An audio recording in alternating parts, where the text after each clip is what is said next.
Welcome to the CarWale YouTube channel, and this is what we have for you today, the BS6 Skoda Rapid. Currently not the most popular body style because SUVs are in demand. However, you just can't discount the driving dynamics and the charm of a sedan. And that's something that I really truly believe in. But that's for another day. But that aside, other than the minor exterior and interior updates, the real true change in the BS6 Rapid is what's under the bonnet. It's a new 1-litre 3-cylinder turbocharged petrol engine, which is what makes it BS6 compliant. But before we go ahead, please like, share and subscribe to our YouTube channel, and most importantly, please leave your comments below.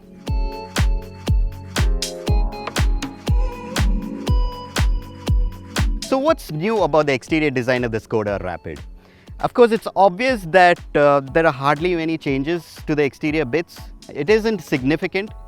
However, if you compare it to the cars of today, the Skoda Rapid with its clean lines gives away an understated stance. And since this is the top of the line Monte Carlo trim, what a fancy name, it's got the quartz cut projector headlamps, black radiator grille, glossy black ORVMs, a black tailgate spoiler and dual tone finish alloy wheels. When you look at the Skoda Rapid's cabin, it's essentially the same familiar design with all the clean lines. It does look dated, however, the buttons are large and all the controls are within reach. The build quality is amazing. And when you look at the visibility, the windows are large, so looking outside is absolutely unhindered. And it's even exemplified by a height adjustable seat and the adjustable steering, which can be adjusted for both rake and reach. So getting to that perfect driving position is just spot on.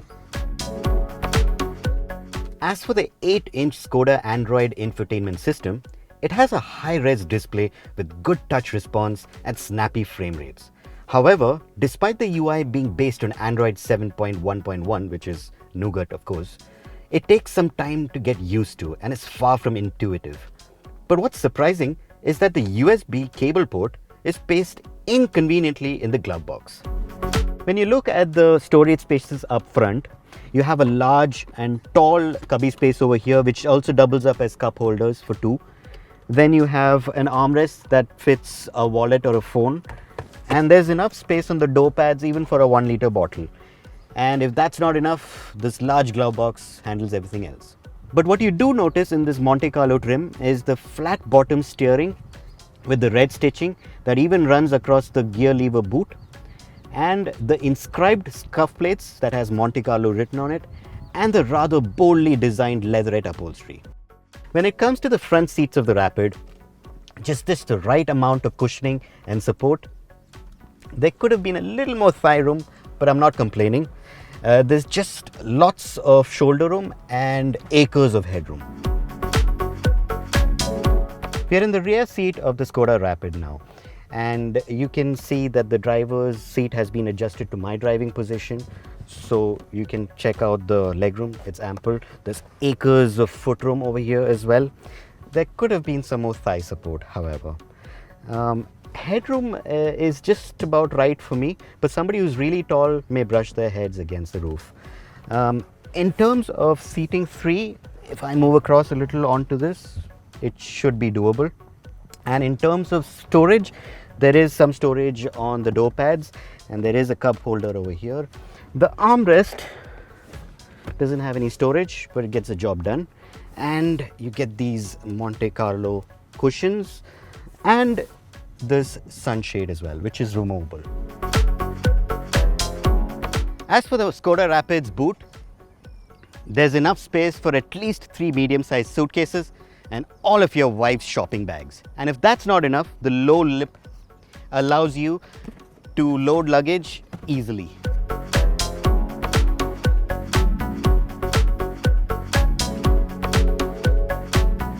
On to the biggest change of the Skoda Rapid, and that's in the powertrain department. So this new engine replaces the earlier 1.6 petrol and the 1.5 diesel engines, which have been phased out. So let's take this out for a spin.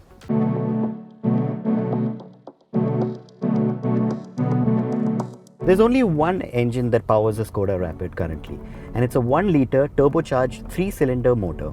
And if you were thinking how it stacks against the earlier 1.6 motor, it's around 5 bhp and 20 Newton meters in addition to the earlier one. But that car was powered, or rather used, a 5-speed manual gearbox. This one has a 6-speed manual gearbox. And Skoda has also promised the Rapid an automatic transmission towards the end of 2020. Off the mark, what catches your attention is the rev-happy nature of the motor. There's a linear buildup of power and you can instantly catch the speedometer racing to the limits in no time. There is some 3-cylinder thrum, but it doesn't bother at all. All you have to do is keep the tacho beyond 1600 RPM, which is when the turbo goes on boost. And from there on, the acceleration is simply a revelation to experience. The mid-range is particularly strong and there are no gaps or hiccups until it hits the 6500 rev limit. Considering the peppy nature of this motor, we just had to check how quick it was from 0 to 100. So we strapped on our V-Box and gave it a go, and we found out it's actually marginally quicker than the all-new City. But that's not all. It's a whole 2.5 seconds quicker than the all-new City in the drivability test of 40 to 100, and that says a lot. However, we did notice that as long as the turbo is off boost, ideally below 1500 RPM, the response from the engine isn't great, and this can be a cause for frequent downshifting in stop-go traffic. But that said, the gears shift accurately through well-defined gates. A tinge of rubbery feel there is, but not a cause for worry. Now, as for the steering, it's just got the right amount of heft, not too light, not too heavy. And another good thing about it is that it's got around 2 3/4 turns from lock to lock. So you can't exactly call it quick, but it's very accurate. So you can actually pick your line and stick to it, which makes it very entertaining to drive around bends.